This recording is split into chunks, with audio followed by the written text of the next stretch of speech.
Evening and welcome to the program. First tonight, the seriously injured Adelaide employee bullied and harassed by WorkCover. Now, Barry Bullock suffered horrific injuries in the workplace accident. His spinal fractures and crushed organs almost killed him, but he fought and survived. And despite trying to go back to his old job just 6 months later, he couldn't manage his pain and was eventually declared unfit to work. Yet unbelievably, WorkCover and its insurer continued to put the pressure on, even cutting off Barry's payments, as Annalise Nielsen reports.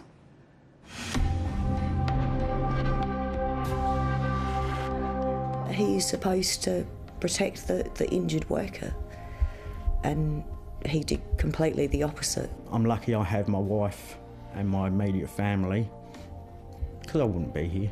I wouldn't. He was put through hell, as far as I can see. In 1999, Barry Bullock was working on the new R.M. Williams factory in Salisbury.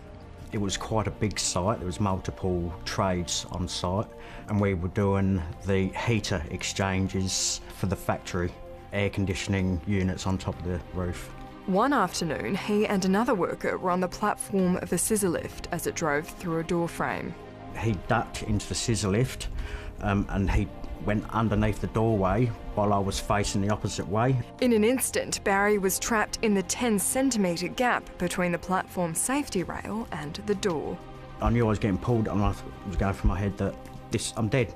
I'm going to be dead after this. But once I knew I was on the floor, it was like, oh my God, I survived it. He was rushed to intensive care at the Royal Adelaide Hospital, where he'd spend a week fighting for his life. I had multiple spine fractures. I had a lacerated pancreas, gallbladder, liver, and a crushed heart. Instantly, the second I seen him, I knew that it was serious. His wife Rebecca thought he would die. But I didn't even comprehend that he was seriously injured. Then I had to wait probably a good 4 or 5 hours at the hospital, just in a small waiting room, before I even knew that what his injuries were. But miraculously, Barry survived, and only 6 months later he was trying to go back to work. But he continued to suffer from a bad back and dangerously high blood pressure. He simply couldn't cope. I'd continuously have had to take time off of work because I couldn't even get myself out of bed.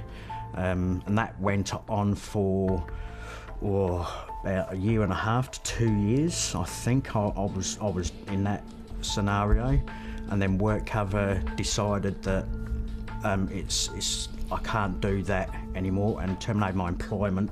He was ruled totally and permanently incapacitated, unable to work ever again, and that should have been the end of it. I was just getting 80% of my wage. What it actually done was it allowed WorkCover to keep me in their system indefinitely. He still had to check in with doctors every 3 months to report back to WorkCover. Then last year, he started receiving letters from the insurer EML, informing of their plan to have him return to work. And I couldn't understand why they were all of a sudden bringing this up, because I was totally and permanently incapacitated.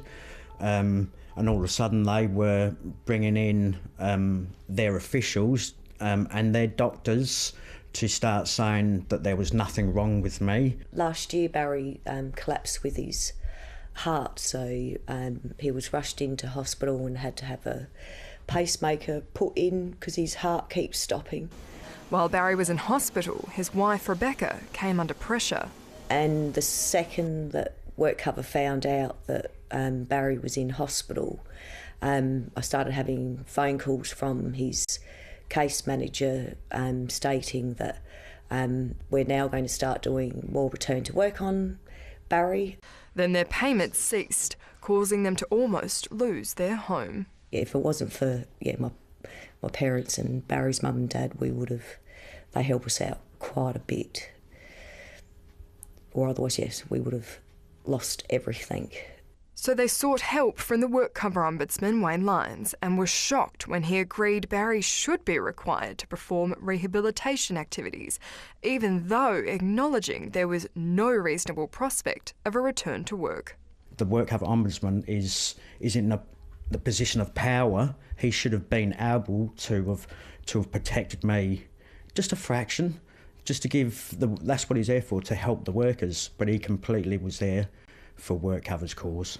With no lawyers to help, the Bullocks took the case to the Fair Work Tribunal themselves. Through multiple hearings and appeals, Barry was finally vindicated. Judge McCusker ruling the return to work plans bordered on harassment, adding the thought process was entirely incomprehensible. Did you just want to give up? Many times I want to give up now.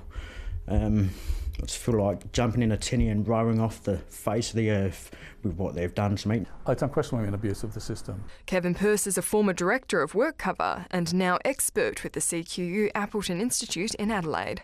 The number of doctors he'd seen over all the years, the fact that they'd acknowledged themselves that he was permanently and totally incapacitated, but still kept on trying to say, you can go back to work, and if you don't, we're going to throw you off the scheme. That's harassment. He says it's often a cost-cutting exercise. The aim of his involvement with the case managers, which in this case was Employers Mutual Limited, was designed to get him off the scheme rather than back to work. People like Mr Bullock would be put in the high-cost claim category, and they're the ones who tend to be targeted by the claims agents. That comes at a real cost to people like Barry. I think, one, he's owed an apology. I think the CEO, both of Employers Mutual and also WorkCover, who are responsible for EML, should formally apologise to Mr Bullock for his treatment. It's beyond cruel. They're full well knowing with what they're doing to me. So it's not cruel, it's evil what they have done.